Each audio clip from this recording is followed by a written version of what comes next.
Welcome, everybody. It's great to have you here. Deborah, good to see you. Thank you for being with us. And here they come. And welcome, everybody. It's good to see. Sounds like we've got over 60 registered, Graham. That is fantastic, Martin. I'm mindful how busy people are, and the year seems to be coming to a really sprinting sort of end. So it's just, I'm really pleased that we've got so many people joining us today. Yeah. What are you most looking forward to covering, Martin? Oh, I think it's just going to be terrific to dive in on some of the mindset topics we're covering, Graham. And I think this is a really great time of year for people to reflect on the year that was and the year ahead. So I think it's going to be really interesting just to see where people are and how they're feeling, and hopefully we'll be able to help them. I noticed that Jill's with us, so great to have you, Jill. Thank you for being here, and welcome everybody. We'll just give people a few more minutes to join us. I noticed that Chris in the chat has given you some links to some worksheets that we'll be using today. If you haven't had a chance to download those, and while we're waiting, if you want to do that, please feel free. If you don't have access to a printer, don't worry. We'll talk you through it when we get there. But I thought I'd bring that to your attention just in case you want to do that while we're waiting. So what about you, Graham? What are you most looking forward to covering today? I think just the whole concept of helping people to think through the toolkit. I've just found, even in the last couple of weeks since the book's come out, people have been sharing with me what they find useful in their toolkit and what they would like to add to it. So I think it's just that whole concept of, because we're in such an uncertain and changeable environment, we need a lot of different tools to apply in different ways. So I'm quite looking forward to being able to cover a range of those things. We're going to, as we'll talk about, we'll cover them quite quickly, but I think they will give people enough sense of, yep, that's something I want to add, or yes, I think I've got that already, and maybe that's something that I can tweak or bring into my pack as well. So I think it's that. As much as anything, Martin. Very good. I notice we're getting a good number of people flowing in now. Folks, feel free to introduce yourselves in the chat. We're all going to be working together for about an hour and a half, and I'll be getting you to share, as Graham will, at various times, all anonymized, of course. But if you want to go out and do a call out, particularly if you've spotted somebody, I noticed, for example, a good friend of mine, David Yips, just joined. So good to have you, David. But if you want to just do a call out for folks in the chat, feel free. Also, just a heads up, when we get to the Q&A section, you'll notice that for the non-Zoom users, you'll notice there's a little Q&A button, and we just encourage you along the way, if you've got questions, just to put your question in the Q&A tab, because that's where Graham and I will be headed when we get to Q&A, to see what questions you've got as we move through. So Graham, I think what we might do, if you're okay, my friend, is get started on the preamble to the workshop. We're still having a good number of people flow in, but we've only got the hour and a half. So what do you think, Graham? Shall we get started? Yep, I think let's do that, Martin. All right, fantastic. Well, welcome, everybody. It is really brilliant to have you with us for what is the first masterclass that Graham and I have run together since our book was launched just a few weeks ago now. And we've been so delighted with the reaction we've been getting from the community, not just in Australia, but all around the world, actually, where the response in the United States, the UK, New Zealand, etc., has just been absolutely fantastic. And I'd just like to start, as Graham and I always do, with an acknowledgement. We begin today by acknowledging the traditional custodians of the land on which we meet today, and pay our respects to their elders past and present. And we extend that respect to Aboriginal and Torres Strait Islander peoples who are joining us here today. All right, Graham, over to you for a little bit of an overview of what we're talking about. Martin, thank you, and welcome everybody. And I hope this is going to be a really stimulating and productive 90 minutes for you. Our aim is pretty simple today, and that is to take the time to help you to build or expand your toolkit, your leadership and your team toolkit. We're going to cover 3 prime topics. They're outlined on the screen there. First one's going to be largely around what is this thing called turbulence. Martin is going to walk you through some of that and also introduce this concept of advantage leaders, which will introduce some of the leaders that we involved in the process of putting this together. We asked them to share some of their experiences of working through turbulence. From there, we're then going to have a look at mindset. We're going to look at why it matters. We're going to look at how leaders can perhaps more effectively calibrate their mindset to suit the sort of conditions that they're operating in. And then the third part is about unlocking the potential of your team. We're going to go relatively quickly through that, but we're going to touch on 3 pieces. One around setting up your team, one around you as a coach and potentially using vulnerability as a strength.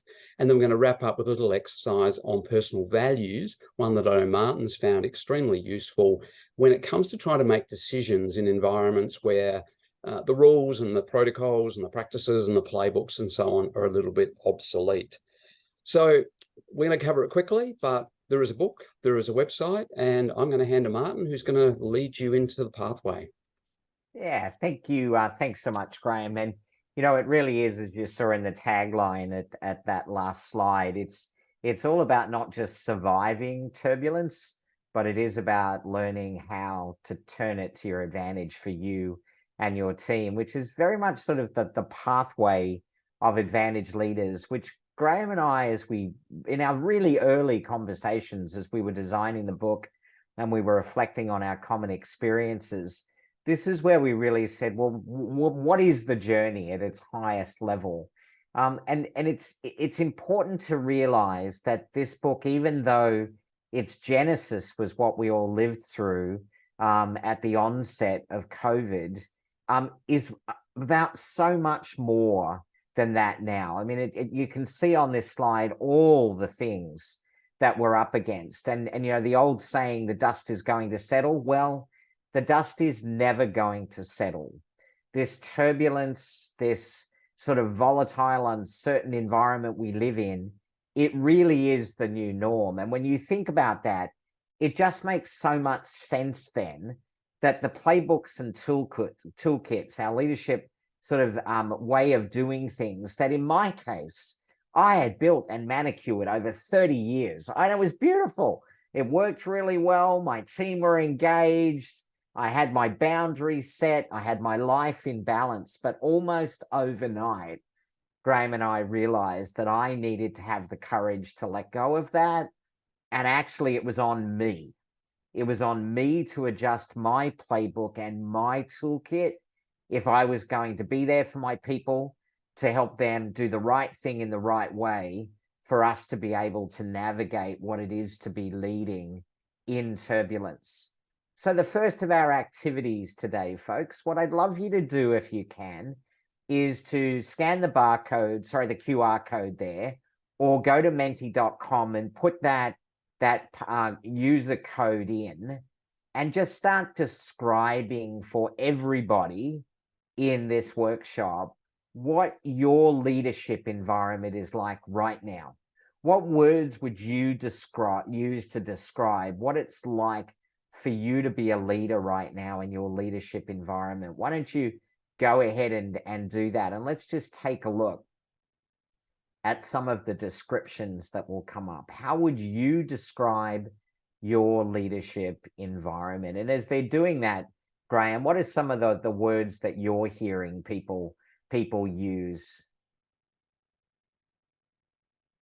Just your mute button. Sorry, there, Graham. the word I'm hearing most is complex. And then, words like, or some of the ones we're seeing now, challenging, dynamic, and uncertainty keeps getting a mix as well. Yeah. And if you just look at these words, obviously, for those that haven't used a tag cloud before, the bigger the words in the middle, the more those words are being put in. A very interesting one there around a devoid of genuine leaders. And you know, that'll be worth us exploring later on as well, around things such as sharing of values and authenticity. And, you know, those really have become the superpowers we keep hearing from our advantage leaders around what they've learned that they're keeping in their playbook as well. We had 15 other leaders join us as co-contributors in the book, and met much of their wisdom of what they've kept, we've showcased in the book. So there you go. You can see that we've got, luckily, some really terrific positive words in there, collaborative, dynamic, but you can also see for people, there's a lot of challenging words to steal from the middle of the tag cloud, including complex and uncertain and difficult. I noticed the word just pop up there, Graham, exhausting as well. And we do hear from a lot of leaders right now that they are pretty worn out, as you'll see there. So thank you everybody for sharing. That's a really terrific backdrop, and it's actually very consistent with what Graham and I hear from a lot of the leaders that we work with. Any comments from you, Graham, before we move on? No, I think, as you've said, Martin, it is, but it's interesting that almost every time we do this, complex makes its way. If it's not to the top, then it's very, very close to it. And I mean, that will fit nicely with what we're going to talk through around mindsets and engaging teams as well. Yeah, so thank you, everybody. One of the things we anchored in the book as one of the models that we share is something that many of you will be familiar with, which is the acronym that often gets used is VUCA, which is, when you analyze your environment, how much is it volatile? Is it versus being calm? How much is it uncertain versus it being predictable? How complex is it versus simple? And how ambiguous is it versus being clear and straightforward? And of course, in turbulent times, often driven by externality, by things that we actually don't have a lot of control over, we can find ourselves in a very volatile, uncertain, complex, and ambiguous environment. And as Graham is going to talk about in a few minutes, leaders and humans in general don't necessarily enjoy being in a VUCA environment. We're sort of pre-wired, and certainly our governance is pre-wired to be more calm, predictable, simple, and clear. So it does actually require quite a different leadership mindset, or what we describe in the book as an adaptive mindset, to be able to thrive in that sort of environment. So again, just another question for you. If you were to rate right now your environment in which you are operating on a 5-point scale across volatile, uncertain, complex, and ambiguous, how would you rate it? How would you rate your environment right now? Let's take a look at where people are at. And without biasing the results, there's one that does keep popping up for us more than others, isn't there, Graham?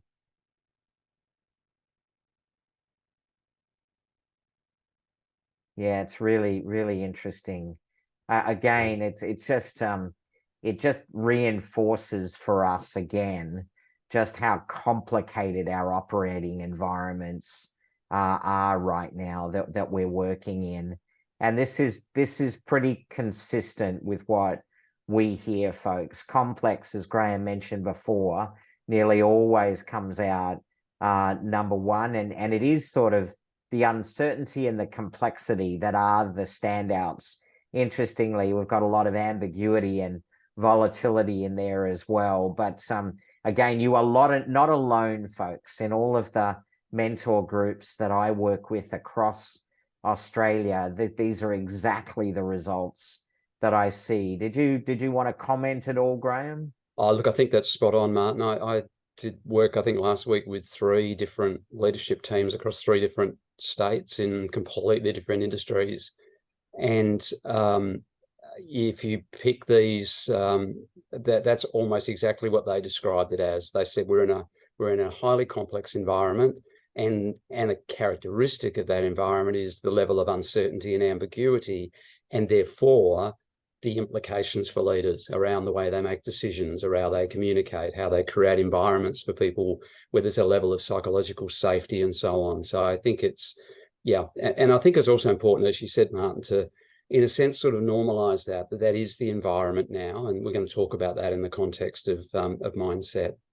Yeah, and so that is, as Graham just said, that's our background. We that is the undeniable reality of this turbulent world in which we live. And I had a 14-year-old boy over a year ago now describe the world from his perspective as, it just feels like the world is holding its breath.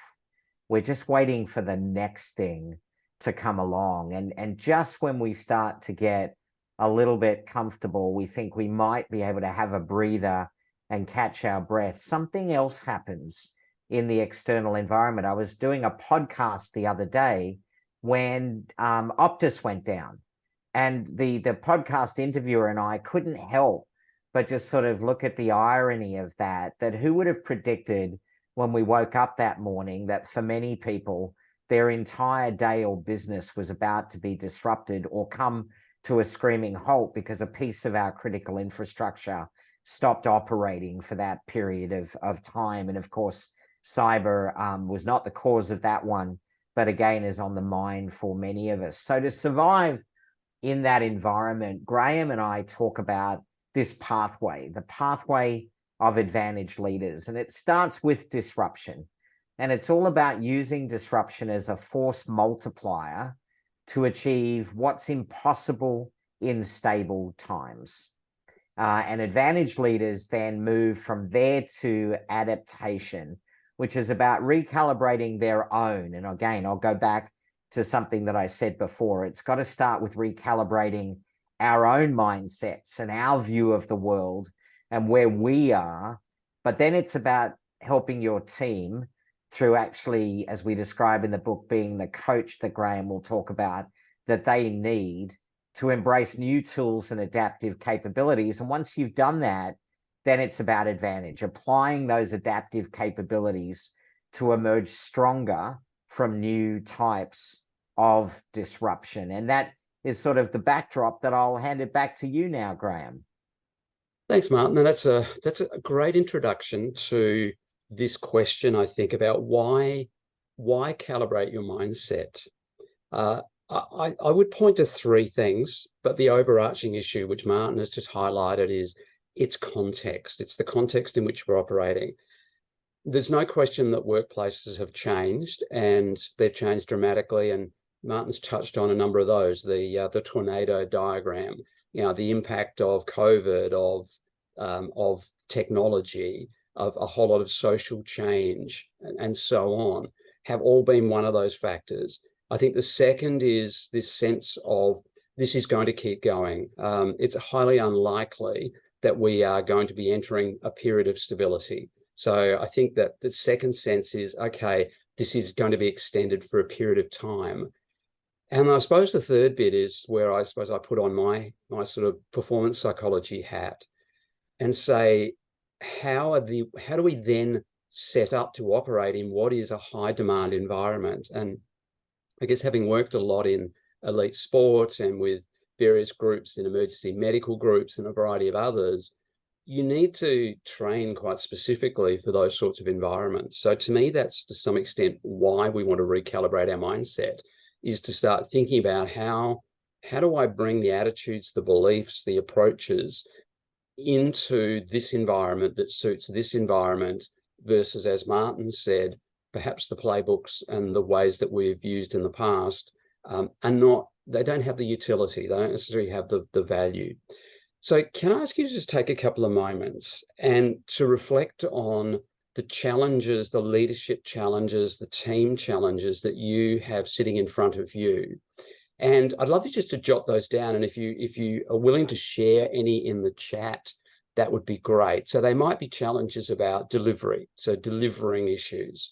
They might be challenges around engagement, engaging employees, engaging customers, engaging stakeholders. They may be things about adaptability and growth, about transformation, about equipping the organization for the future. So the first thing I'd ask you to do is just take a few moments to think about, well, what are some of those challenges? And you're most welcome, as I said, to drop them into the chat as well. And as you think about those challenges, what I'm going to take you through now is what I think is probably the single most important mental model or framework for leaders to be able to use to think about how to set your mindset. How do I create that mind frame, that way of operating? So, Martin, I'll ask you just to flip to the model.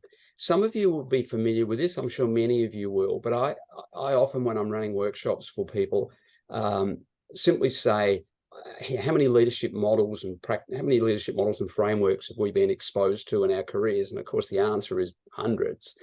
I think this is arguably the most important one to not necessarily begin exactly with, but I think as a leader, one of the most important things to think about is, how do you make sure that the sort of challenges that you're facing are that you're equipped to deal with those challenges? So if we look down the left-hand side for a moment, what Heifetz, when he developed this, noticed was that there were leaders who did very well facing a variety of challenges, but there were some that they struggled with. They seemed to come back to again and again, that they didn't seem to be able to work their way through. And from that, what he identified were these types of, and in the book we refer to them to some extent more as linear and non-linear challenges. It's that ability to recognize that on the left-hand side, we've got clarity of cause and effect. We know what the issue is. So if the challenges that you've got sitting in front of you are more of a technical nature, then of course we can plan our way through that. There's a logic, there's a step-by-step, there's a consistency, and arguably if you're leading people through that, because it's more predictable, confidence, trust, and so on, inevitably gets clearer to some extent the closer you get to the outcome. But if we look on the right-hand side for a moment, and chances are this is where many of your challenges, significant challenges face, not only aren't we sure on what the solution is, we're still trying to clarify what that problem is. How do we actually tackle that? Yeah, working with a group last week, as a private sector organization, the question is, where do our new products and our new revenue streams come from? They're not really quite sure what that exactly means or look like. They're going to need to explore that. They're going to start crossing conventional boundaries. They're starting to look at quite different elements. Another group I worked with last week is a Department of Energy and Mining. They're looking at trying to integrate two aspects that have often been separated, but are now part of that transformation of our economy into a low carbon, no carbon economy. So how do you do that? So to me, almost the starting piece for mindset is this recognition that so many of the challenges we're facing are exactly as it's described here. They're adaptive or they're non-linear. And it's that classic case, and David, I think you've actually popped it in the chat, of taking people on a journey, but you don't quite know what the journey is. So what are the implications for that? I think there's two that we need to be very mindful of. Number one is, if we look at that model for a moment, if I'm blunt, you cannot deal with the issues on the right-hand side without relationships. They need collaboration, co-creation, they need trust, they need the ability to explore. In a sense, there is never one right answer to non-linear adaptive challenges. You are working your way through, you're making trade-offs, etc. So there's a level of trust and engagement required by leaders in order to work through them and also to get stakeholders and so on involved. And the second is, on the right-hand side, we're far more likely to be triggered emotionally as well. There is much greater uncertainty. And we know that the more uncertainty, the greater the stress. That's how humans operate.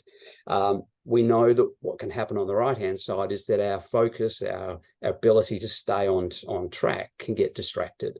So to me, almost these are the two fundamental questions from mindset. One is, how do I set my mindset to deal with that style of emotional challenge that can trigger? And then secondly, how do we then build the connections, the relationships? Because those are almost the two fundamental questions, where on the left-hand side, they're actually far more about the task itself, if you like.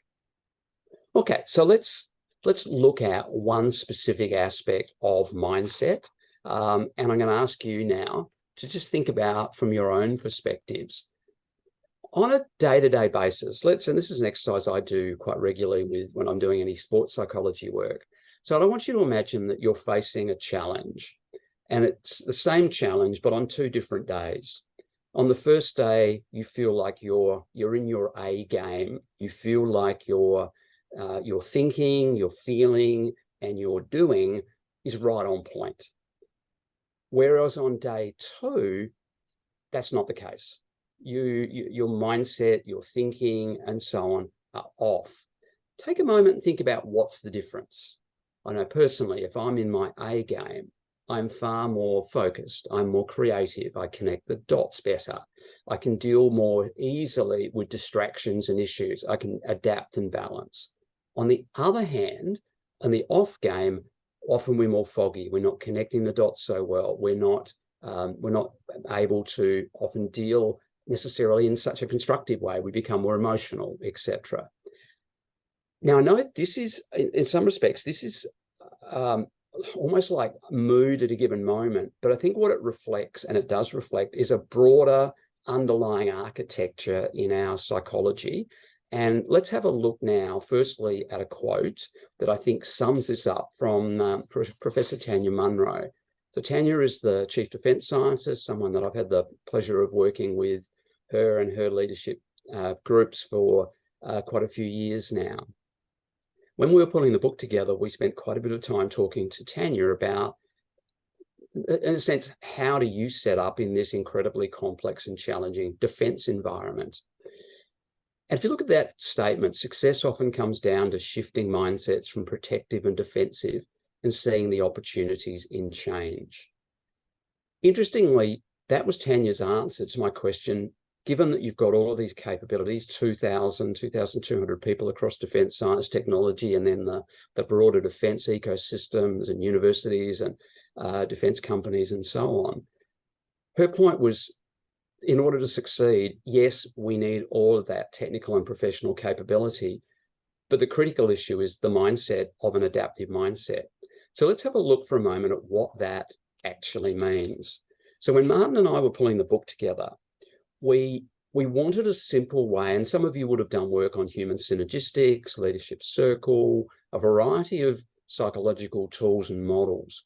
All of them pretty much operate on this sort of dimension. And in a sense, the question that you might be asking yourself is, at any given moment, am I being motivated and driven towards security, towards defending, protecting myself, or am I being driven and moving towards opportunity? And if you look at that for a moment, on the left-hand side of that model, and you have a copy of this, on the left-hand side, you've got issues that are about the task. And on the right-hand side, you've got issues that are more about the interpersonal environment in which we're operating. So let me just run through 4 questions that we posed to our advantage leaders. The first we've already asked you, and I'd ask you just to think about and reflect on these. Number 1 is, what tough adaptive challenges are you facing as a leader?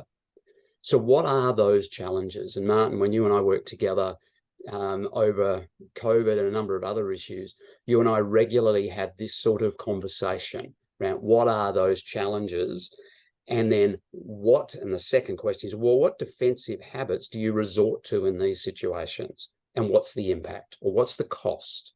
So you might each for a moment reflect and say, okay, when I'm facing one of the most difficult challenges, do I tend to drop down into wanting to take more control? Do I tend to become more isolated, trying to dismiss others' views? Do I become competitive? Or on the right-hand side, bottom right, do I tend to become more safety conscious? Do I tend to become more conventional? Do I stay inside the boundaries? Do I wait for others? Do I become dependent? Do I resist? And it is entirely natural. We know that the human psychology is that when we face these turbulent, uncertain environments. So let me use one really graphic example to illustrate this. In the book, one of the most compelling interviews that we did was with Captain Kevin Sullivan. Kevin Sullivan is a former Qantas pilot, and he was the pilot of QF 72 flying from Singapore to Perth in 2008. The plane went into an unexpected dive off the northwest coast of Australia. The onboard computers took control of the plane. Kevin had to regain control and did it twice as the plane violently lurched towards the ground. A number of people, over 100 people, were injured, many of them seriously. When we unpacked this with Kevin, and I said to him, so what did you do in that situation? Interestingly, his first comment was, I had my toolkit. I said, okay, so what did that mean? He said, the first thing I needed to recognize was that my own threat response was being triggered. I wasn't breathing. If I'm not breathing, I can't make decisions. So he said, the first thing I had to do was get out of that defensive frame and into a problem-solving frame. So there you can see the third question is, how do you address and how do you reduce these defensive practices?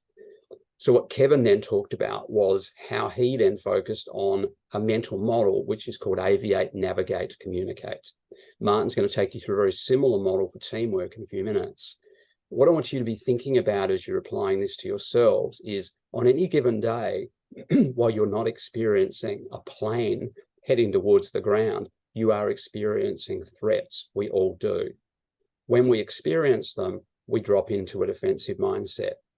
And if you think about yourself as a leader, no matter how good your toolkit is, if you are not able to then move yourself from that defensive into an adaptive mindset, the great risk is you won't be using that toolkit effectively. To use a word that many of my clients use, is you won't be constructive. You won't be clear in your intent and goals. You won't be able to bring your people along the same way. So that's why when we began to pull this together, one of the most important chapters in the book is on defeating defensive mindset.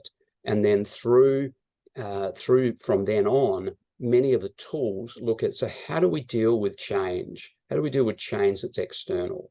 How do we ensure that we're better set up to be in an adaptive mindset? Self-care is a key aspect of that. So maybe just as I wrap this, I'd just ask you to think of three things. One is to just be aware, and you'll find a canvas in the book. So be aware of this and your own patterns, and do anything you can to learn better ways of being able to recognize and be aware. The second is to accept. It is entirely natural, and I'm sure Martin will share some stories in the next piece of his experience of battling between the defensive and the adaptive mindset. And then the third part is, what we do know from a psychological perspective is, the more we're able to take courage and move towards the challenge, the better, which is why many of the better psychological safety models, Tim Clark has got an excellent framework. He talks about, we want to move through inclusion towards challenging so that people can learn and can contribute. So that's another reason why we want to create adaptive environments, is we want to create psychologically safe environments where people can operate in an adaptive mindset as well. So Martin, that's taken us through quite a quick summary, but I hope that what people might do, and what I know many of our clients do, is they'll keep that simple little model sitting somewhere handy, whether it's on their phone or next to their computer, and at any given moment be thinking, okay, how do I use this? If I need to have a difficult conversation, I know I'm in defensive mindset, is this the right time to have it? Or are there some things I can do to reshape that? Am I being driven? The team I was working with last week, we had a lot of conversation about whether they're being pulled bottom right when they want to go top left. So how do we get bolder, and how do we build risk frameworks around that as well? But to me, this is the superpower. If we can get this right, then underpinning the rest of the toolkit is that ability to operate in an adaptive mindset. Martin, over to you. Yeah, thank you, Graham. And oh, look, I remember as if it was yesterday, there was a group of, probably there was about 22 of us, Graham, just as the borders were closing with COVID, and we were together actually in one of the meeting rooms in the Oxford Scholar on Swanston Street. And it was the beginning of what are the next steps that we're going to have to take to move the university fully online. And as luck would have it, Graham, you had this slide up in front of everybody, and you were challenging us to think about the road ahead for what we thought might have been days or weeks and turned out to be months. And I remember as if it was yesterday, Graham, just sitting there, and I ran that quick self-diagnosis that you encourage people to do by having this close at hand. And I realized that because of all that was going on, not the least of which was that we were all driven defensive because we didn't even know what was going to go on with our own families, our own personal security. You know, there was no toilet paper on the shelves. There were, you know, people were stocking up freezers. And I remember just like it was yesterday, sitting there going, yeah, I'm defensive right now. And what my team and the university needs from me is adaptive. I need to acknowledge the feelings and legitimize them, but not stay in them. And the number of times you and I came back to this model, Graham, to just challenge ourselves whether we were with an adaptive mindset where we were expecting mistakes and learning constantly. We had to iterate and experiment. We had no choice but to encourage people to assertively speak up because we needed all of the information we could get to make the right decisions. And so I just want to endorse, Graham, what you're saying. Keep this one close, because whenever you feel what we describe in the book as the squirm within you, it's probably a good idea to pull this out and just sort of think about, where am I? But I think, Graham, and I'll just ask you to comment on this again, it's perfectly logical, normal, and expected that people under high stress or turbulence will move to defensive. Is that right, Graham? It is. And I mean, most of you, well, I'm sure you're all familiar with Maslow's work, where Maslow talks about, you know, if you think of a similar model of opportunity and security, Maslow, the original Maslow models were largely saying, as humans, we are, and we've survived through evolutionary biology because we are alert to threats. We're wired to see those threats. I guess when Maslow's hierarchy to some extent finished, was around the physical threats, the sort of safety and so on. And I very much encourage any of you to have a look at the work that David Rock, who's an Australian who works or runs the Neuro Leadership Institute. The work that David's done and his model, his neuro leadership or neuroscience model, and the acronym for the model is SCARF. What Rock did was essentially do some research and take some combined research. But in a nutshell, what he highlighted was that Maslow was right that we react to threats, but that the threats we experience in social environments trigger exactly the same parts of our brain, exactly the same threat responses. Excuse me. And Rock's SCARF model was status. So if you think about, we can get pulled towards security and protectiveness and defensiveness when we feel that our sense of importance is being undermined. So you imagine the level of change that's going on in organizations. That's a critical. We've already talked about certainty when we did the VUCA exercise, but that sense of uncertainty can be a massive trigger for people, and that triggers defensive behaviors. A is autonomy, a sense of control, a sense of our own personal agency. R is relatedness or a sense of belonging, and F is fairness. So the takeaway I think I take from Rock's work, and I think it's a really good framework if you're implementing change, it is, and we've used it with many clients as a sort of ready reference point for understanding how do we create environments where we're not seeing the SCARF elements as threats, but rather as rewards, because people will be triggered for greater status, certainty, autonomy, and so on. But I think the thing I take out of Rock's more than anything else is that work is a social environment. It's a social system. We are social animals. And it's why Amy Edmondson's work in psychological safety is so important, because it reminds us that when we're putting people into these social environments, we are reacting, and we are reacting to protect ourselves. What we want to do is to create an environment where we can go towards the opportunity. Now, as Martin's going to talk, as we head particularly into the conversation around values, that is often an exercise in courage, and it's psychological courage, but it's creating the environment where I feel that I can do that, where I feel I can learn, etc. So, Martin, I'm sorry, I've gone on a little bit there, but I think they're just for leaders. It's just understanding that your role is to curate that work environment, and that when we're going to talk a bit about individuals later, that individuals, 2, 3, 4, 5, 6 people in a team, they will not experience a challenge and a situation in the same way. They will be at different places on this model. And that's why we're going to touch on a little piece in a few minutes called Be the Coach Your People Need, because part of the role of the coach is to create the environment where people can bring out their adaptive mindset. And that, is a perfect entree, I think, Martin, to how do we set our teams up in ways that give us a better chance of doing that. Yeah, no, thank you, Graham. That's brilliant. Folks, this is probably a good time if you've got questions on what we've been talking about so far. For the non-Zoom users, you'll see on your menu bar, there's a little Q&A button.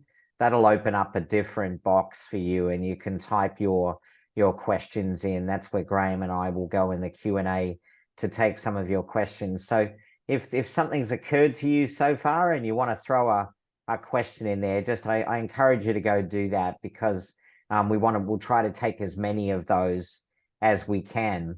So we're moving sort of into the third topic now of our masterclass, which is my favorite, actually, because it's where I've always enjoyed my work throughout my career, and that's unlocking the potential in your team. I'm an absolute believer, and more so in turbulent times, that as a leader, you really are only as good as the state of your team. And I'm kind of astounded in some ways how little time we seem to take in organizations of all types in Australia to actually build our teams, to set up that enabling environment that Graham just spoke about, to really allow them to succeed and to do it together as a team through performance partnering.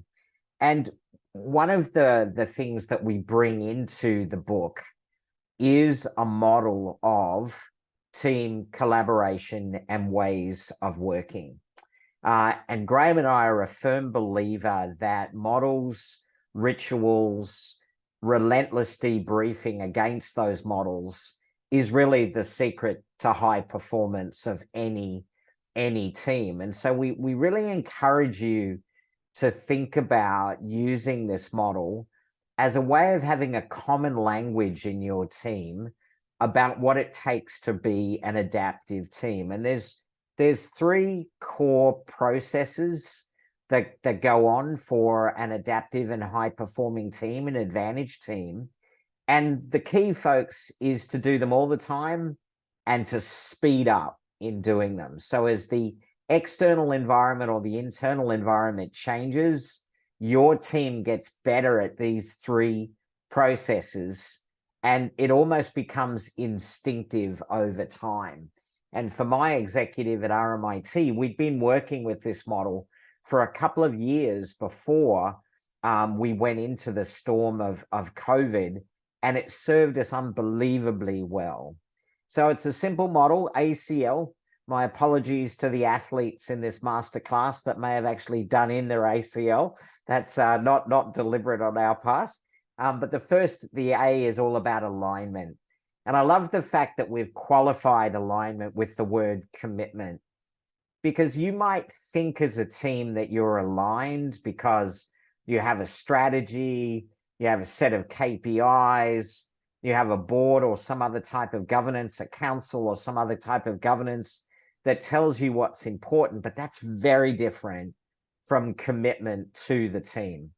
Commitment to the team is all about a shared vision, shared values, principles, goals, budgets, prioritize, expectations, and agreements. Graham referenced the model, the human synergistics model before. They would describe it as sort of the rational processes. In the book, we talk about, which I'll show you in a moment, also having a compelling narrative for your team. And we really encourage teams to start first with direction and alignment. I think it was Lewis Carroll that said, if you don't know where you're going, every road will get you there. And it's just so incredibly important that you have that commitment and that alignment. Then obviously we go to collaboration, or what we talk about in the book, sharing. And it's all about building a psychologically safe environment for you and your team to connect, to engage, to problem solve, to co-create, to coordinate, to support, to challenge, and to give. Unbelievably important for a performing team that people in the room feel comfortable and at being able to say what needs to be said, to listen, to support, to differ in constructive ways. And that really is the collaboration. And then finally, it's all about learning, or what we talk about adapting. A lot of teams we're finding are stuck in bringing information into the room that is overly curated and outdated by the time it gets in the room. And so we're encouraging adaptive leaders now to bring, even if it's not 100% perfect, go to the edges of your organization, into your customers, your stakeholders, your teams, and bring the information and the subject matter experts into the room that you need to be making the right decisions in the here and now in a turbulent world. And it's all about having an adaptive mindset, reflecting, constantly debriefing, and seeking feedback and in insights. It's also, though, about challenging yourself to be in Graham's model that he just presented in the top left and top right, so that you can innovate. And one that is really resonating for me with the executive teams that I'm working with is revisiting the tempo or the rhythm of your week, month, quarter, and year. A lot of organizations we're working with may still do an annual budget, but they don't run against that budget. They run in quarterly sprints, and they're willing to revisit the budget on a quarterly basis to deal with the turbulence that's happened in those 12 weeks. And I'm a sailor. It's one of my great passions. And for all of you on the masterclass that are sailors, you'll realize that it's almost impossible, unless you get super lucky, to sail a boat in a straight line from A to B. The crews that do best are constantly, based on what the wind conditions and performance of the boat are doing, are realigning and committing, sharing and collaborating constantly and openly with each other, and are analyzing all of the information they need on a constant basis to adapt and learn, to be able to adjust in what's going on around them. So we have given you, in the worksheets that we've sent out today for all of you, and they're on the website, if by chance you didn't see the links in the email that we sent you, or Chris's posts that are in the chat, you can go grab those as well. But one of the things that I love that we've put in the book is a team blueprint, or what we call team canvas, that provides the overall framework to evaluate and set your team up and choose the optimal practices and tools to sustain and grow team effectiveness. And you'll notice in the book that we surround each of these with tools. So it's not just about the canvas, it's about all of the tools that we surround each one of these with. And I'm just going to quickly step you through the 6 building blocks of the team canvas. But as I'm doing that, if you've got it in front of you, I want you to rate your team that you're a part of, -5 to +5 in each of the boxes we've got on this canvas, because that's what we encourage our advantage leaders to do with their teams, to self-diagnose where they should be spending their time and effort. So number 1, which is the only one we say you should do in order. You can do any of these in whatever order you want, but you've got to start with direction. And direction is all about the team, not the organization, not the enterprise, the team. That team having a clear and meaningful team purpose, and having a compelling vision and narrative to capture the hearts and minds of your people. And by that, we mean your staff, in our case at RMIT, our students, our stakeholders. What is the purpose of that team, and what is the narrative? Then it's about focus. Does the team have shared values and principles reflected in the way the team members are behaving? Have they agreed priorities and goals for the right horizons?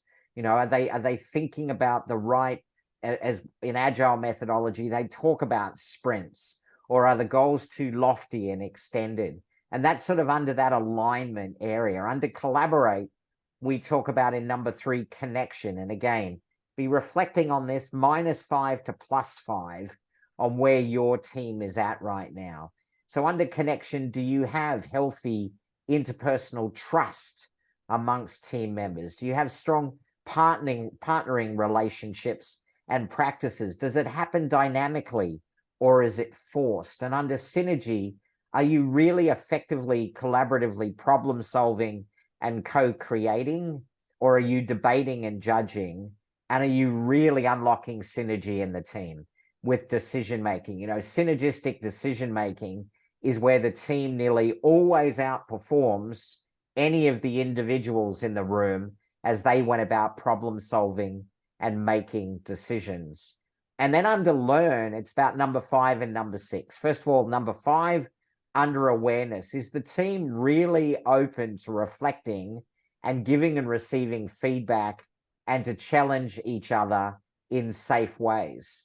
Have they adopted the ritual that at the end of any cycle or any meeting or any process, they carve out the time and commit the time to step back and, as we describe it, relentlessly debrief on what happened and what can we learn from what happened? And finally, as I mentioned before, one of my favorites right now, it's about tempo. Do we have the right disciplined operating rhythm and performance cycle cadence?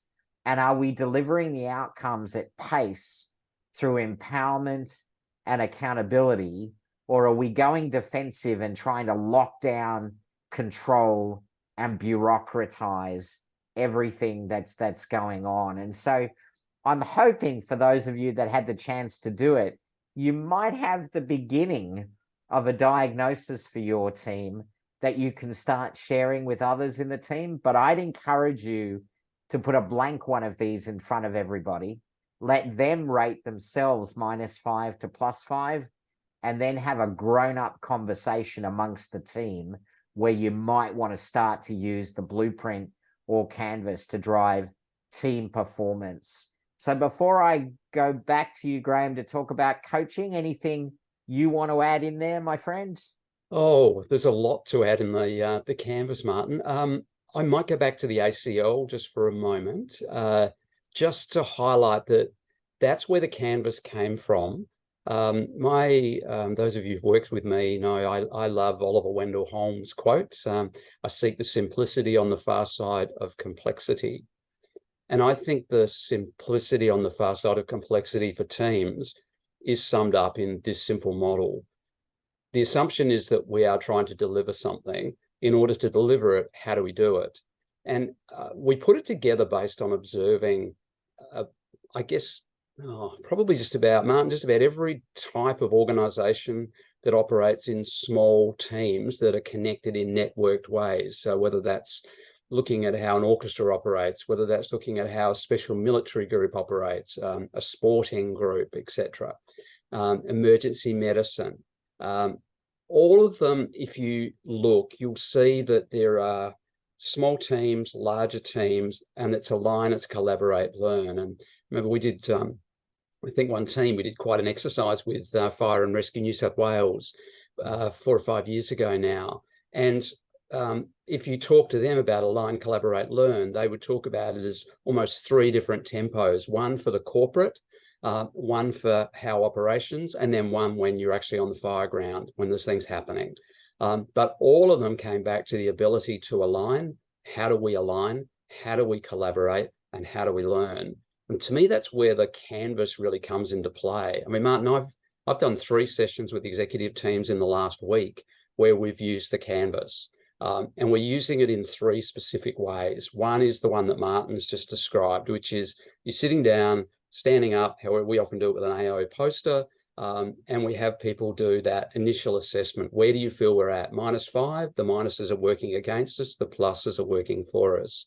The second from that then is, okay, so if that's where we're at, where are the areas of strength that we want to leverage? Where are the potential derailers? And where do we want to shift the dial? Because we don't want to invest in everything. Can you, Martin, can you pop up the canvas just for a second?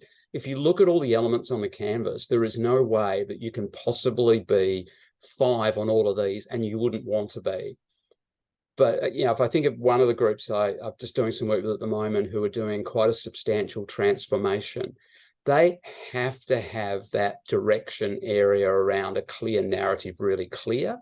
And they have to have the learn awareness areas really clear, because if they don't and then create the psych-safe environment, they're not going to be able to learn their way through it. So the third piece of the puzzle then is, what tools do we use and how do we track? So I've got a session with an exec team later in the week. We'll be bringing their canvas out that we did with them 9 months ago or so. On that canvas, we have aspirations for each of these areas. We'll be doing an assessment against those aspirations. Do we have the level of trust and collaboration? Do we have the tempo that we want? Are we delivering the way we want to? Are we creating the environment for our people, etc.? And then we'll go again. And like any high performance environment, we're moving it up. But if you look across the top, it's align, it's collaborate, it's learn, and we built the tempo in. Maybe final point, Martin, I did an exercise last week in Sydney with a group of about 120 leaders. We had every single one of them think about one other team that their team partnered with, and they assess their alignment, their collaboration, their learning, and then use one of the tools called the partnering quadrant that's in the book. So again, I guess I want to emphasize, yes, we're in a complex environment. By using these simple mental models, like Kevin Sullivan went aviate, navigate, communicate, we're going align, collaborate, learn. And then you can then, I think, more easily identify where to put your time, put your investment in order to make it happen. But maybe just final point, Martin, and that is the area that gets missed by most organizations is the learn. They think learning is something to be done at the end rather than integrated into the process. And all of those other environments have natural pauses. So there are natural pauses in sport, in military, there'll be between missions, in emergency medicine, between incidents, and so on. So part of your role as a leader is to recognize that your task is to create the tempo where there is an opportunity for often very quick reflection. But that reflection needs to be, again, if we go back to adaptive mindset, that reflection can't be just about the task. It's got to be about how we're working together as teams and how we're connected. And again, that's why you need a psychologically safe environment, so we can have the conversations.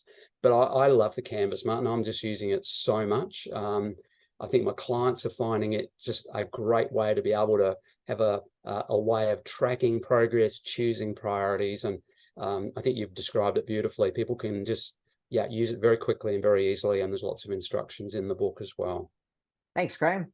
And we've got our first question in the Q&A, Graham, that we'll get to in the Q&A in a moment. So thank you, anonymous attendee, for putting that in. It's actually a very timely question, as I'm sure Graham will see when he looks at it as well. But everybody, please feel free to throw your questions in. We want to try to get to as many of them as we can in a moment. But I'm going to hand back to Graham now to talk about being the coach your people need. Yeah, this line, I think, Martin, came from a conversation you and I had very early on when COVID hit. And I think up to that point, you'd been describing me as your team's coach or words to that effect. And I, at that point, said to Martin, because Martin, the question you asked me was something to the effect of, can you help me to set up as if you were preparing a coach to take a team overseas into a challenging environment where you've got to be resilient and self-reliant. And I think the line I used to you at that time was, Martin, I think you need to be the coach your people need. And almost underlying that is unlocking potential.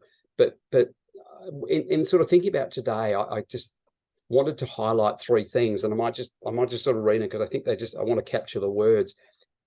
What is it that's about the coaching mindset?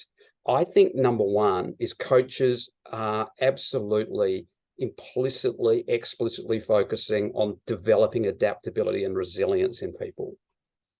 And sometimes in leadership roles, we're not doing that necessarily as explicitly. And yet in Turbulence, I think we do our people an enormous disservice if we don't look at how to make them stronger. Yes, we need to provide safe and protective environments, but we need to make sure that that's balanced against ensuring that people are in environments where they're stretched and where they can learn and where they can grow and where they can develop. We do them no service by not doing that. The second is, and we've touched on this already, addressing individual needs. Every individual in your team is an individual. They have, and I guess I've worked as a psychologist for an awful long time. I never cease to be amazed at what people have going on in their lives and have going on in their minds. And as much as we might have a frame that we use to, I guess, quickly, I'm not going to say classify people, but it's almost like the schema that we put over it. People are at different places in their emotional journeys. Martin and I used a simple thing, which was we call functional, social, emotional, through the most emotional and difficult times with his team. And it was a conversation he and I had, which was essentially saying, most weeks, where is this person at from a functional point of view? Are they getting stuff done that need to be done? Where are they at from a social perspective? How are their relationships? Are there conflicts? Are there difficulties that they're experiencing? Where do they need to build relationships to be able to move through this next change and difficulty that's going to occur?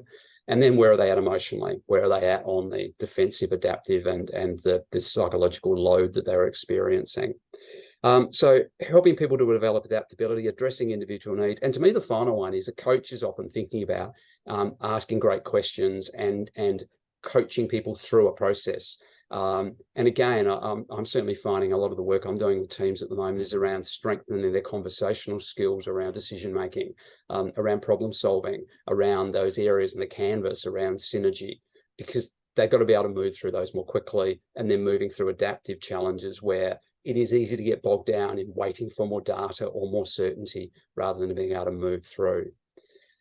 In this context, maybe just the final piece, and Martin, I might just ask you to flick to the vulnerability. We're not going to have time to go through this in great detail today, but if there was one thing that I think, Martin, I think it's fair to say this probably surprised us when we were doing the review of all of the elements that came in from our advantage leaders, from the 15 leaders that we involved as co-creators, co-contributors.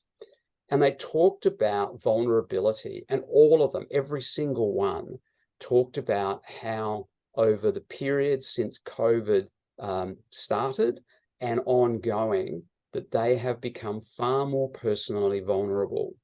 When we unpack that, we identified these 7 signs. And on the next slide, you'll find that there are points, and in your handouts, you've got those points as an assessment as well. So if you look at a couple of these for a moment, admitting uncertainty. I certainly can recall Rebecca James, who was the CEO at Hum Group, talking to us about how it was impossible in financial services to be certain and clear about what that 2 or 3 year position looked like when things are happening so quickly. We've had so many people talk about, and leaders talk about, the value of them sharing their stories, of admitting mistakes. So in the questionnaire, and I encourage you to do this post today's session, to take a few moments to think about what might be one item, one element that sits on the vulnerability questions that you could work on and strengthen yourself. Because what we also know is not only does vulnerability have an impact socially, interpersonally on others, it's also a characteristic of an adaptive mindset. Because if you think of that sense of, if I feel confident to be vulnerable, then I'm actually not feeling the need to be defensive. And that's a vulnerability as a strength is to some extent a complex and a difficult issue. But on the other hand, it's a relatively simple issue, because what we know from the work on psych safety, that as people feel included, as they feel that they can contribute, that they can learn, that they can challenge, they show more vulnerability as well. But I'd encourage you, if you're reading the book, have a look at some of Ashley Ross's contributions. Ashley's been an international sports coach, runs a business now that focuses on coaching sports coaches. And he talks a lot about coaching and development proceeding at about the speed of trust. And he talks about the coach, the modern coach, is a coach who is putting in vulnerability rather than to some extent the almost like the old stereotype of the gruff sports coach was the invulnerable, no emotions, tough it out. And yes, there's a place for stoicism, but there's also a place for vulnerability. And Martin, I think this was probably the thing, you and I had a few conversations about this as to where we would actually put it in the book. And we positioned it in the be the coach your people need, because we felt that was probably the area where it could have the greatest positive benefit. And it was pretty much, I think, where most people were telling us that that's where that came from. Martin, I think it's over to you to take us through some bands. Graham, and it's a really perfect segue to sort of the next topic we wanted to talk about today, which is anchored in somewhat in vulnerability as well, and that is personal values. When we talk to all of the 15 advantage leaders and we ask them, you know, well, what's something that you learned during COVID and what we all went through that you're grabbing a hold of and doubling down on in the future? Unprompted, they nearly all spoke about authenticity, vulnerability, and really walking your personal values into the room. And I think it's important to say that enterprise values are really important. However, it's your personal values and your willingness to share what drives you, and more importantly, the stories around them, that will be your greatest asset when turbulence really, really hits. And I thought I'd put this up, folks, in the spirit of being vulnerable, and it's in the book as well. When Graham suggested that I do this for my team in a building we affectionately refer to as the Green Brain on the corner of Latrobe and Swanson Street, and little did I know at the time that it would actually be the last time we'd all be in a room physically together for quite some time, he gave me this challenge, and this is the actual email. Martin, I'm asking you to reflect on your deepest, strongest personal values, the values that when all clarity and certainty are stripped away, you can turn to and use to guide the decisions you make for yourself, your team, and the whole community, relying on your leadership. Take as much time as you need, and we did this over a couple of weeks.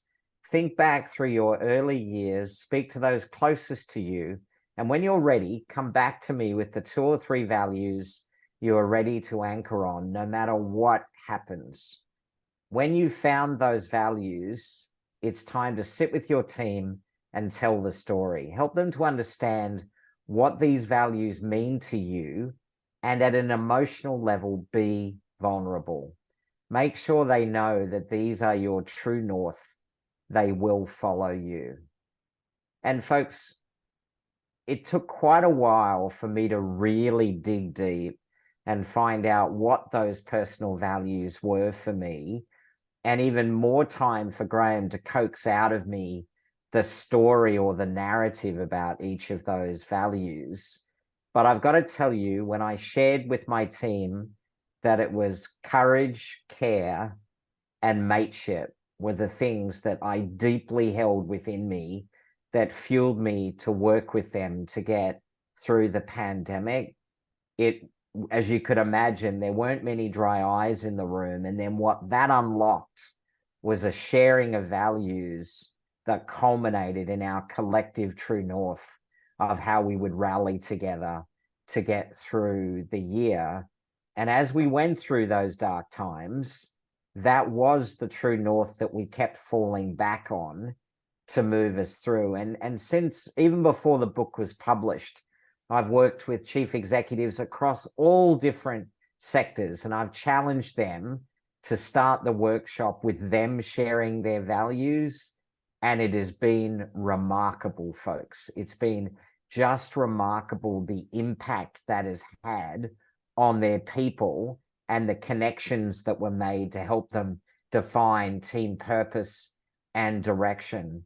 So it's anonymized, but what I'd love you to do right now as the last poll in this session is just, and you won't get it all right now, but there will be words that will immediately jump into your head. If you were under pressure to deliver at work, and I deliberately sort of constrained it to work here, what 1 to 3 values would you fall back on to guide your actions? What are those deeply held values within you that you would fall back on? Why don't you just take a moment to type those in? And as you're doing that, thank you. We've got lots of questions now, Graham, in the Q&A, which is where we're heading next. But let's take a look. We've got some responses coming in. And folks, I want you to reflect on these words as they're coming up and then compare them to the behaviors within the team you were thinking about before. You know, we've got, you know, honesty, courage, trust, vulnerability, integrity, authenticity. These are very, very powerful words. Kindness, thank goodness, and care. One of mine is showing up there as well. And I know that there's a story for each of you behind those values. And the key is not just to be able to name it, but bring it to life for your people and for yourself to begin with as to why that story drives you to succeed, despite some of the challenge that turbulent environments or VUCA worlds propose, that sort of throw up for us. There's some amazing ones there. It's great to see mindfulness there. Somebody stole my mateship. Thank you. I agree. Doing it with others is so, and you know, that sense of shared achievement is just so powerful for me. Graham, any observations for you? Oh, I think just a memory of how you use those values. I mean, Martin, as you don't need to remind you, you were dealing with hundreds of millions of dollar impact on a university. You know, you were saying to me and others, I feel like I could be the person that presides over this university failing. And yet, once you anchored back on those values, we had so many conversations where you were talking about, you know, how do I deal with this with courage and with care? And they became, they're not sort of linear values that you move forward, but they're ones that you balance against each other. So how do I make this decision and do it courageously and boldly enough on the one hand, but do it with care on the other?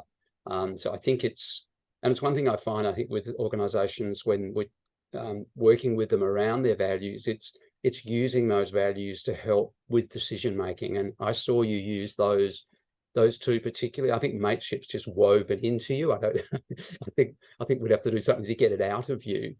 But courage and care, because of the environment you were in, you were being torn towards one direction or the other. And I think having those helped you. My observation is I think that helped you to be able to think that through, gain counsel from the people around you, and then have strength in the decisions that you made to then execute those. And yeah, we talked about that sort of whole concept. It's in the book of closing the gate, of just moving forward and closing the gate behind the decision, and then having the confidence and the unity to execute that with courage and with care. Just fantastic. Well done, everybody. And just coming back to ACL, align, collaborate, and learn. The 3 biggest words in the middle of the tag cloud there: trust, honesty, and integrity. You can't have those in your team unless you commit the time to actually align, collaborate, and learn. And if there's one thing that I talk to chief executives about more than anything else, and that is, if you don't commit the time to nurture these values as a team will not naturally come to the fore. In fact, quite the opposite. So we're going to go to some questions now, Graham, and we've got some good ones. I'll start from the top and work our way down. But the first, Graham, is it sounds like all of this applies to remote virtual teams too. Is there anything you would recommend we dial up or dial down when working with remote teams, Graham? I think a couple of things, Martin. I mean, the data shows that what tends to happen is it's the relationships, the close trust relationships that are not quite as strong. So I think it's more being more deliberate about the one-to-ones. That starts with the leader. But one of the exercises I use a lot with client teams is on a regular basis, part of the Align, Collaborate, Learn, is that members have 5 to 10 minute catch-ups with each other, where they are getting insights from each other. We also set up, so if the team's relatively new, that they spend 20, 30 minutes sharing stories with each other. So I think it's as much as you can ensuring, firstly, that you are building the relationship, because the danger is that you get too much task and not enough people. And we're going to touch on that as a model as we go right down all these questions. And then I think the second one is it's the tempo. It's the Align, Collaborate, Learn tempo. And it's the more frequent. And, you know, Martin, one of the things you did for quite a while there was have a 20, 30 minute coffee catch up with your team. And we would do a little exercise with them. And sometimes it was in pairs, sometimes in 3s, 4s, but it was all designed to break down the barriers of the roles that people are in and bring out the person. And it might have been bringing out a bit of history, a bit of experience. It might have been coaching each other and debriefing issues. And I think also the other one is to be putting people together, so you've got some joint accountabilities on things as well. So it's just being deliberate about making sure the relationships are clear. Then I think the rest does hand together, and that's, you know, the canvas and so on. Actually, and a lot of the teams I work with are virtual.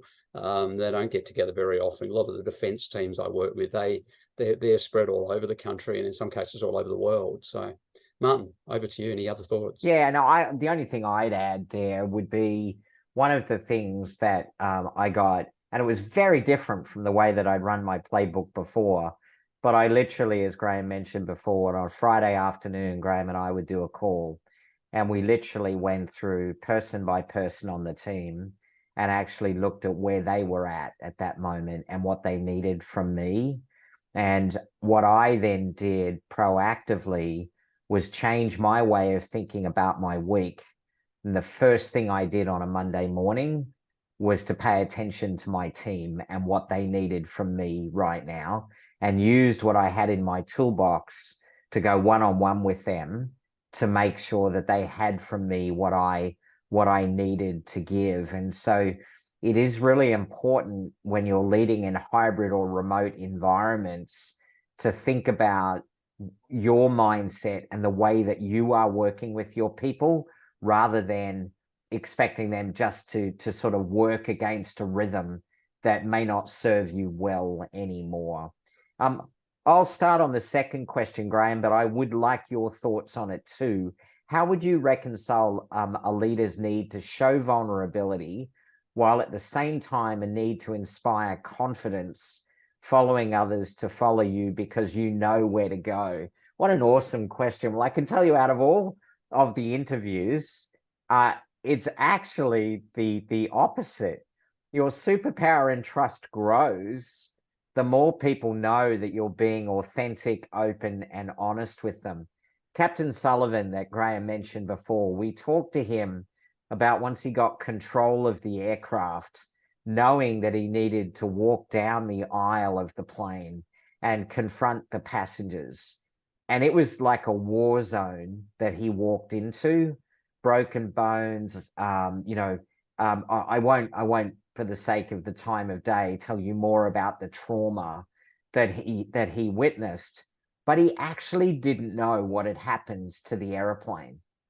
And what he discovered was, by caring and being candid and letting people know that he would get them through it, whilst at the same time sharing that he didn't actually know what had gone on with the aircraft, the coming together of those two worlds is what gave the confidence for people to trust that they could believe in him. And it was probably the authenticity that shone through. Graham, what would you add? I would add, I asked exactly that question of Ashley Ross, and it's in the book, his response, which And it's in the book in the context of vulnerability is contextual. So the level of vulnerability you might want to show perhaps in front of your board might be quite different to one that you might show in front of a team where you build a level of trust. And Ashley's comment I thought was really interesting. He said, I think if there is a point of knowing where you're going too far, it's the point at which people start to lose confidence in you. And I think when I look at leaders sometimes perhaps overdoing it, I think it's when they're injecting doubt in the overall intent. So to me, a strong leader is, I can't tell you exactly where we're heading now, but what I can tell you is our intent remains the same. It is absolutely crystal clear that this is our overall intent, our overall purpose. Yes, we are in difficulty at the moment, and there's some fabulous stuff in the book around the Stockdale paradox and that sense of purposeful pragmatism, which was part of Jim Collins's Good to Great book. So I think it's just that sort of subtle, as everything is in this book, it's that subtle understanding of the context and recognizing that vulnerability can be a strength, provided you're not undermining confidence while you're doing it. Great stuff. Thank you. I'll let you go first on this one, Graham. How do you bring people on this journey if they are in the defensive conflict, wanting tight control mindset? Yeah, and I think we've got pretty similar questions in the one below as well. Look, there's no cookie cutter answer to this. I'm a strong fan, and while we didn't specifically put it in the book, I'm a strong fan of the drama triangle, which essentially developed by Stephen Cartman in the 1960s. And what Cartman highlighted was that we all have a tendency, and this is the sort of almost like the conversational part of defensive mindset. We all have a tendency at times to drop into a helplessness position that he calls the victim. And at times for people to rescue us or to play persecutor. If you put those in a 3 upside down triangle, what you've got is a pattern. And Cartman talks about us being stuck in that pattern of helplessness. I have no choice. It's so difficult, etc. Oh, you poor thing. Isn't it terrible? It's all the fault of. And sometimes that can be applied to yourself as well as self-criticism. There is an alternative that sits across the top of that. That is, instead of helplessness, it's the problem solver. It's the creator. And to me, I think that's the answer. It's you're building, as a leader, you're building relationships, but you are developing the opportunity, ability, and it's when you get trained as a psychologist. It's like somebody presents you with half a dozen problems, you will start to move them into one area and say, is there one here that you feel that you'd like to move on a little, that you feel that that we could move with this, and then you build. So to me, any adaptive challenge is to get people moving. But I mean, the harsh reality is some people will struggle for all sorts of different reasons to get out of that defensive mindset. But the way to get out of it is through action, through taking people through and developing their ability to solve problems, so they start to experience a level of capability and confidence. And that's why co-creation is such a powerful tool in terms of building teams and building resilience for organizations. But you almost got to read the whole book and then find we still don't have the perfect answer to that one. Thanks, Graham. And the final question we've got is from Dan. And Dan, thank you for being here. It's so very much appreciated.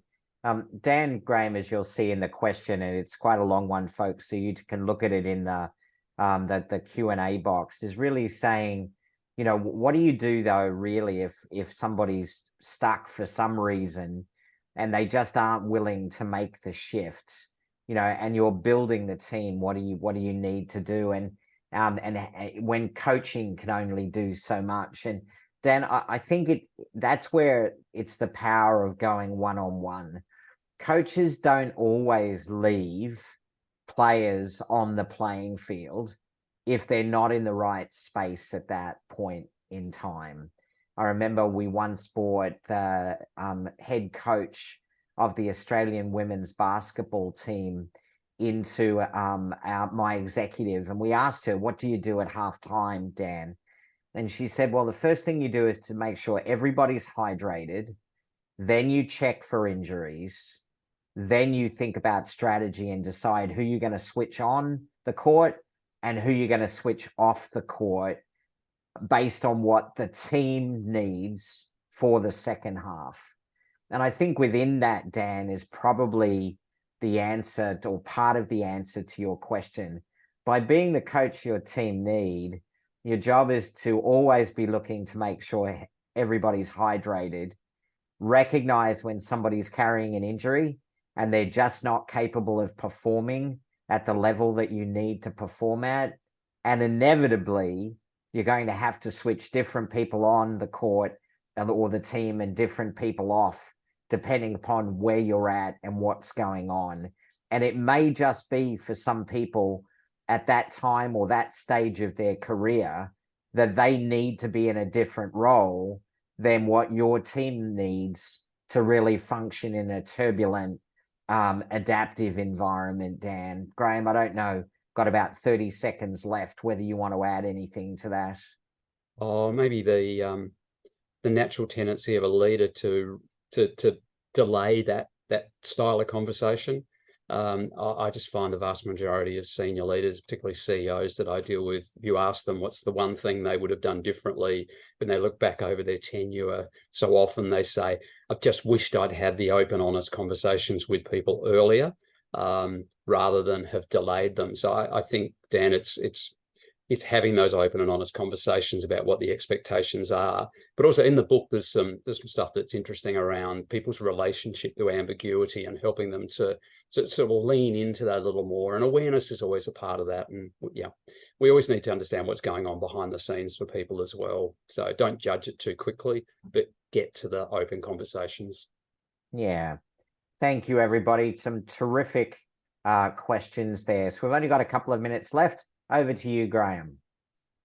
Yeah, Martin, I think as we sort of head towards wrap up, look, our aim today was to help you to build your toolkit. So that was very much the intent. The 6 elements that you can see outlined there are the 6 elements that are covered in the book. So the book is structured in that way. And you can see how we've worked our way through that today. We've gone through pathway, we've gone through mindset, we've touched on team, we've touched on coach, and scale is really about then taking that further forward.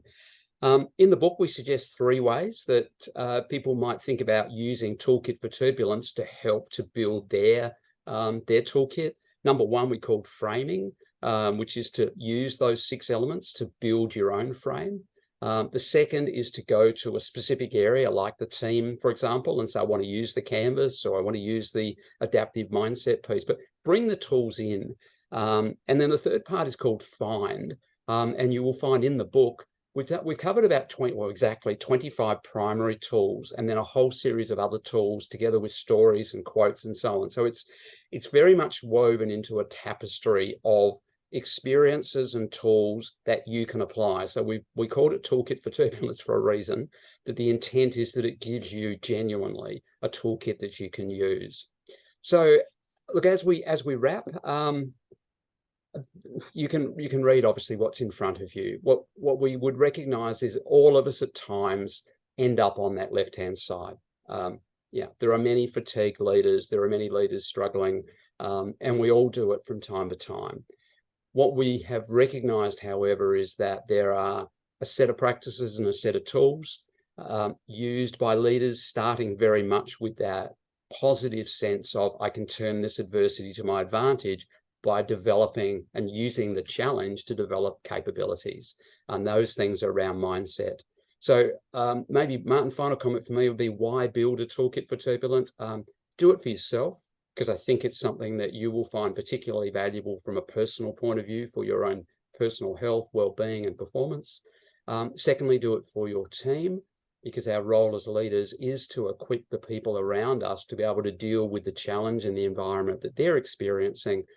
And I think it's fair to say everybody needs some new tools and practices for the challenges we're facing. And the third one is do it for your family and do it for your community, because what we've covered here today are very much life skills, and I hope that you found that to be a thread that's running through the whole process, that it is very much about bringing yourself and your authentic self and then creating great environments for people to operate in, because that's where we live our lives. We live our lives in communities with people. Martin, over to you. Well, that's it, Graham. I just want to say thank you to everybody. It was fantastic to have you with us. Thanks for the questions. Thanks for participating in the polls and the interactivity. I just really, really appreciate it. And there's a number of people that have joined us today that have supported us and been part of the journey. So to all of them as well, you have our great thanks. Plug for the book. It's available now. It did sell out on Amazon day one, but they've seemed to restock, Graham. So, but I believe Booktopia, bookshops, others have it. If you haven't got a copy, we encourage you to go get it. Those tools will serve you well. I'll let you, as always, Graham, have the last word. Thanks, Martin. Look, thanks, everybody. Thanks so much for your time. Thanks for your interest. And please, if you do happen to have a copy of the book, take a nice photo of yourself with that nice yellow book somewhere and post it on social media so other people know that they can get their toolkit for turbulence as well. Thanks so much. And Martin, thank you. As always, an absolute pleasure and a privilege to work with you. Have a great day. Take care. And to you too, Graham. Great working with you. Take care, everybody.